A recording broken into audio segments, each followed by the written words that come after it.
എന്തൊക്കെയായിരുന്നു ഒരു negative energy പോലെ എൻ്റെ തളർത്തി കളഞ്ഞൊരു കാര്യം. ഞങ്ങൾ അത്യാവശ്യം പ്രാർത്ഥിക്കുന്ന ഫാമിലിയായിരുന്നു. ഞങ്ങൾ തീർത്ഥാടന കേന്ദ്രങ്ങളിൽ പോകും, പ്രാർത്ഥനാ ശുശ്രൂഷയിൽ പങ്കിടും, പ്രാർത്ഥനാ കേന്ദ്രങ്ങളിൽ പോകും, ധ്യാന കേന്ദ്രങ്ങളിലൊക്കെ പോകും. അപ്പം നാട്ടുകാരെല്ലാവരും, പപ്പായാണ് എന്നും പള്ളിയിൽ പോകും. അപ്പം നാട്ടുകാരാണ് മൊത്തം കളിയാക്കുകയായിരുന്നു.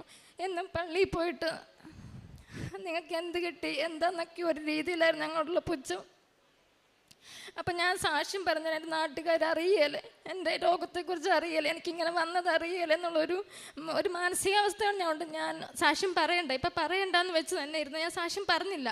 പക്ഷേ ഞാൻ ഉടമ്പടിയോടൊന്ന് അവിശ്വസ്തതയെ കാണിച്ചത്. അത് ചെയ്യാൻ പാടില്ലായിരുന്നു. ഞാനന്ന് ആരെയും പേടിക്കില്ലായിരുന്നു. എൻ്റെ മാതാവിനെ ഈശോനെ സാക്ഷ്യപ്പെടുത്തേണ്ട അവസരം ഞാൻ ഒരിക്കലും കളയാൻ പാടില്ലായിരുന്നു.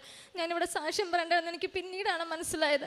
അതെനിക്ക് മാതാവിനോട് പറഞ്ഞു. ഞാനൊരു ദിവസം ഒരു പള്ളിയിൽ പോയി കരഞ്ഞു പ്രാർത്ഥിക്കുമായിരുന്നു.